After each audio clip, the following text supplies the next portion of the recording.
Pode sentar, querido povo de Deus. Boa noite. Uma boa noite pode ser mais forte. Boa noite. Vira a pessoa que está do seu lado e fala para ela, boa noite. Abençoado de Deus. Que alegria retornar nesse grupo de oração. Para aqueles que não me conhecem, eu sou o Padre Wesley, aqui da nossa Diocese de Campo Limpo. De uma paróquia amada, alegre, fervorosa, Santa Rosa de Lima, que está ali no Jardim São Luís. Eu também sou fundador de um retiro, de um grupo no qual nós estamos caminhando aí para evangelizar a juventude, chamado Ágape. Juventude está aqui, que alegria, né? É muito bom. Ó, vieram até com a camiseta do Ágape aqui hoje. É sempre muito bom nos lugares por onde eu vou receber o carinho, né, da juventude. Eles já fizeram o Ágape, 1, 2, 3 de setembro tem Ágape de novo. E eu vi que tinha 2 inscrições aqui da paróquia de vocês. Que alegria, né? Sempre muito bom trabalhar com essa juventude também, que é animada, essa juventude que tem evangelizado os jovens aqui em Itapecerica da Serra. Eu costumo dizer que eu não sou o padre dos jovens, eu sou o padre amigo dos jovens. Mas eu sou o padre da igreja. E hoje eu vim nessa campanha do sangue de Jesus, falar ao seu coração, falar à sua vida, para que nós sejamos homens e mulheres, não da superficialidade, mas homens e mulheres de uma profunda oração. No último final de semana, eu estava no PHN, vocês também estavam, alguns, né? Tinham lá muitos jovens. E eu fui. Eu não consigo rezar no meio de multidão. Tenho muita dificuldade. Mas eu fui com um propósito. Eu quero ouvir a voz de Deus em projetos, principalmente o Ágape, projetos da minha paróquia. E uma das coisas que me alegrava era ver aquela juventude linda, linda, naquela canção nova. Naquele tempo, quem já foi na canção nova aqui, levanta a mão. Olha aí, que alegria. Ali onde inspira a santidade, onde o Monsenhor Jonas Abib, ele deixou um grande legado. E lá não tem só o PHN, mas tem muitos outros eventos, onde enche. Mas uma reflexão que eu gostaria de fazer aqui, é que nós víamos milhares de jovens lá.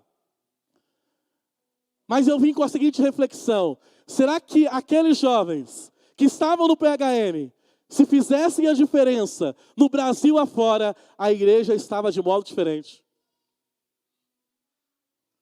Por isso aquilo me animava naquele momento. Mas eu sabia que não era a realidade da igreja hoje no Brasil. Porque se cada jovem que estava naquele final de semana fizesse a diferença na sua paróquia, fizesse a diferença verdadeiramente no agir pastoral, muitas realidades de igreja estariam diferentes. Por isso eu via e Deus falava isso em meu coração. Filho, essa não é a realidade. Filho, essa é a realidade que nós devemos um dia chegar. E não só os jovens, mas quantas pessoas hoje estão aqui, de diversas localidades, quantas pessoas nós encontramos, quantas pessoas nós pregamos, quantas pessoas passam pelas nossas paróquias, passam pelos nossos retiros, e ainda verdadeiramente não são de Deus. E ainda estão na superficialidade. E o tema de hoje é a nossa vitória contra Satanás. Nós já somos vitoriosos. Você acredita nisso, sim ou não? Mas a sua vida tem mostrado que acredita nisso? Mas é preciso, nos mínimos detalhes, a nossa vida como cristãos, a nossa vida como homens e mulheres de Deus, a nossa vida como esses que querem de fato entender que nós somos vitoriosos. Mas tem muitas coisas que nós ainda ficamos no morno. Tem muitas coisas que nós precisamos agir. Portanto, precisamos compreender que o nosso combate é espiritual, é contra o demônio. Tudo que nós fazemos, o nosso combate, ele é espiritual. Ele é sobrenatural, por mais que nós vivamos no natural. Mas é este o problema, que na nossa vida cotidiana nós não compreendemos. Repita assim comigo: o nosso combate é contra o demônio. O nosso combate é espiritual. Por isso eu só vou vencer quando eu orar. Quando eu tiver intimidade com Deus. É isso, querido povo. Tem muita gente querendo lutar contra o demônio com as suas próprias forças. Tem muita gente querendo lutar no combate espiritual sem vida de oração. Tem muita gente querendo lutar o combate espiritual, mas ao invés de ser esse jovem, ser essa pessoa de luz, de vitória, de oração, é essa brecha. Entenda que o diabo, ele age na sutileza. O diabo é esperto. E se detalhe, se você não é tentado, se você não passa por dificuldades, se você não sofre nessa vida, eu queria te dizer que você já está do outro lado. Tu sofre? Eu digo para o meu povo lá na minha paróquia: quer paz? Morra.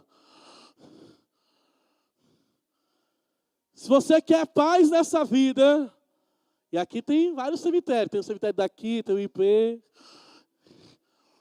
Quer ir? Quer paz? Quer ainda, morra.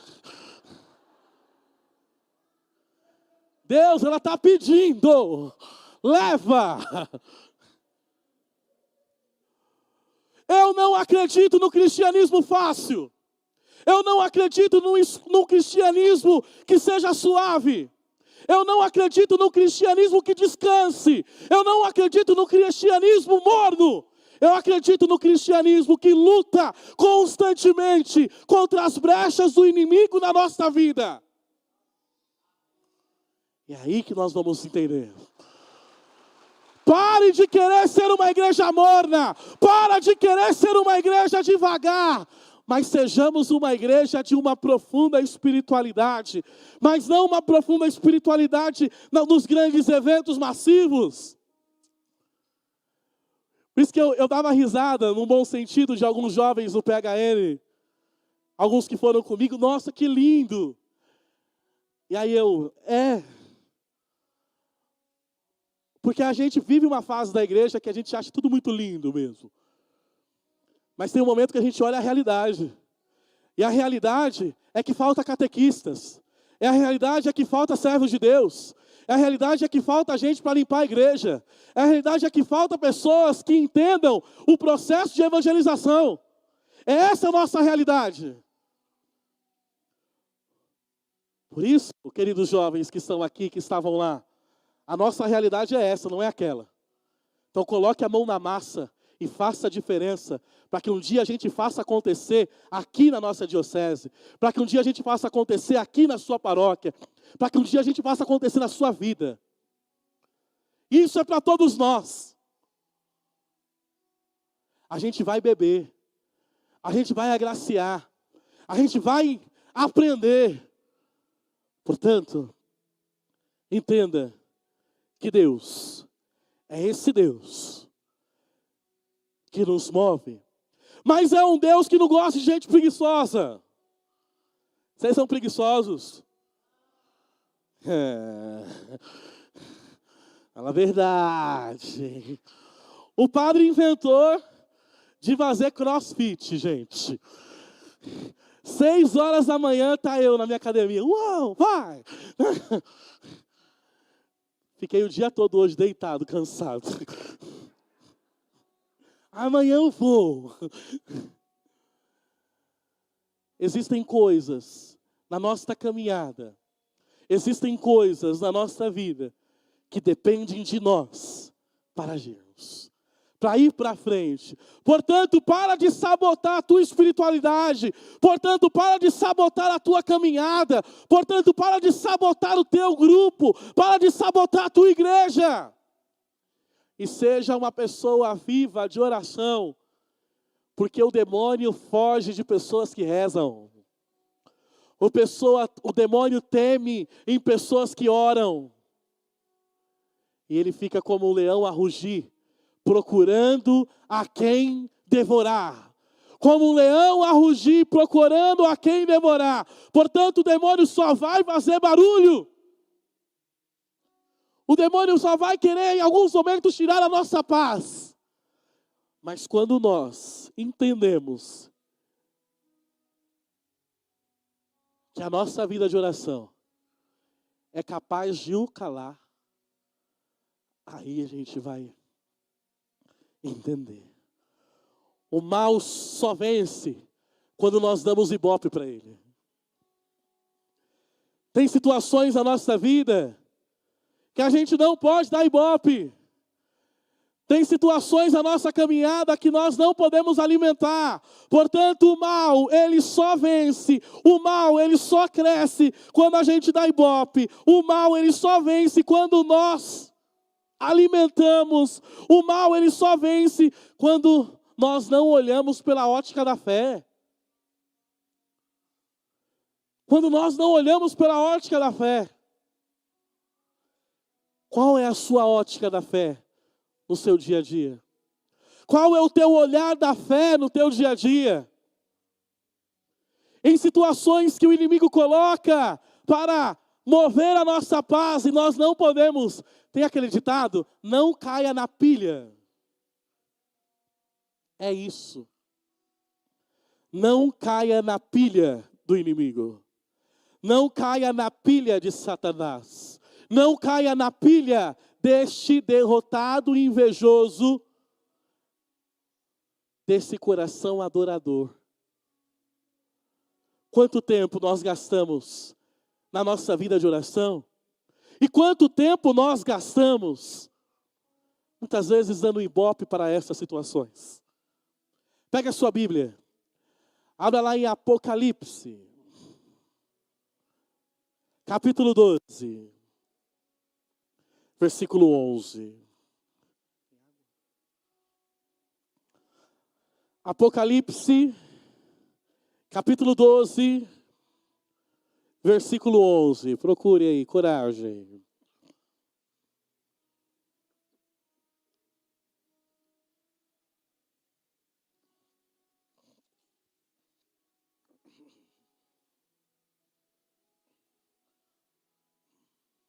Achou? Amém ou misericórdia? Tem alguém na misericórdia aí, né? Ache. Apocalipse capítulo 12, versículo 11. Eles, porém, o venceram, graças ao sangue do Cordeiro. E pela palavra do seu testemunho, pois desprezaram a própria vida até a morte. Por isso, alegrai-vos, ó céu, e vós que o habitais, ai da terra e do mar, porque o diabo desceu para junto de vós, junto de grande furor, sabendo que lhe resta pouco tempo. Palavra do Senhor. Vamos dar uma salva de palmas à palavra de Deus.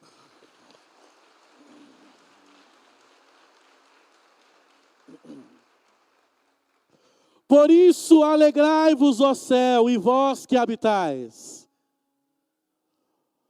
O verdadeiro exorcismo contra o demônio é o sorriso. Vira a pessoa que está do seu lado para ela aí, vê o sorriso dela.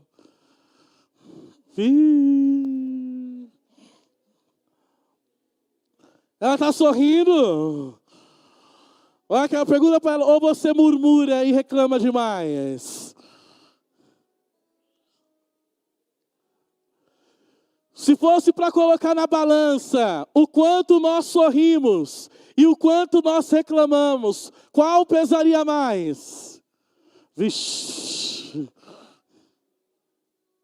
Se fosse para colocar na balança, quanto nós agradecemos e quanto nós reclamamos na vida, qual pesaria mais?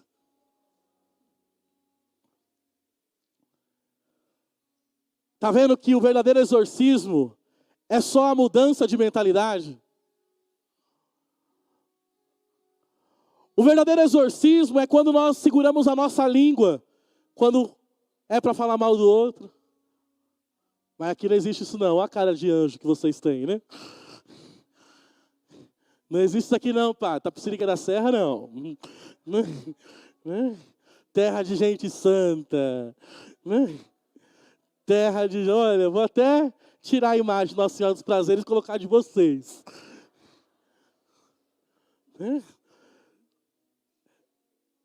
O verdadeiro exorcismo é nos detalhes.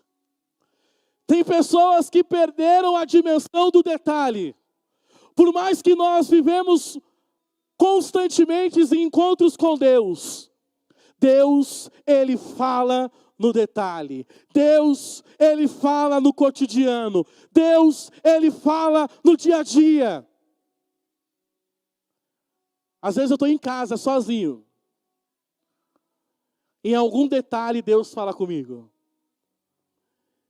E às vezes, até mais profundo do que quando eu estou em diversos encontros.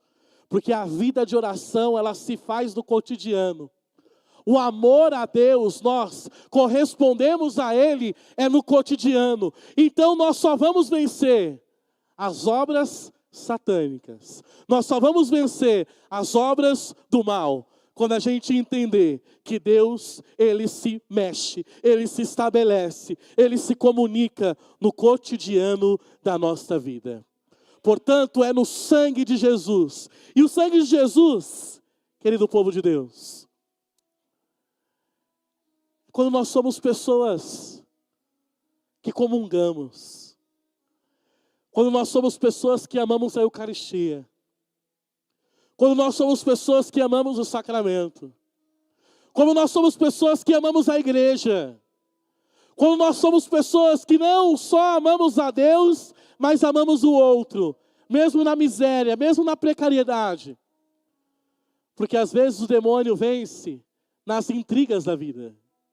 Às vezes o demônio vence na nossa falta de amor. Às vezes o demônio vence na nossa falta de olhar da misericórdia. E é por isso que nós ficamos na superfície. E é por isso que nós ficamos no superficial. Portanto, compreenda, entenda que Deus, Ele vai falar a você, Ele vai se comunicar muitas vezes pelo outro. Sejamos uma igreja alegre. E para ser uma igreja alegre, precisa ser uma igreja que reza. Para ser uma igreja alegre, precisa ser uma igreja que tem intimidade com Cristo.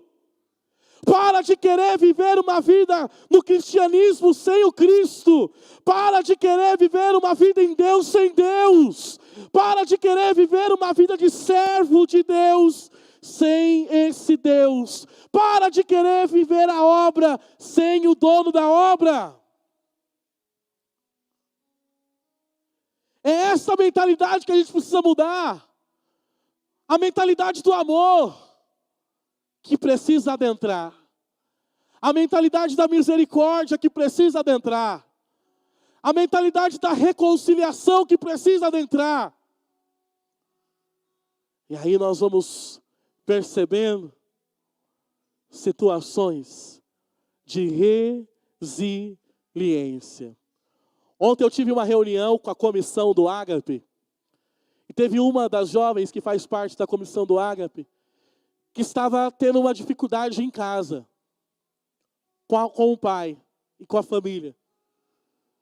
E essa jovem, minutos antes de começar a reunião, ela mandou um texto bem profundo no nosso grupo do WhatsApp.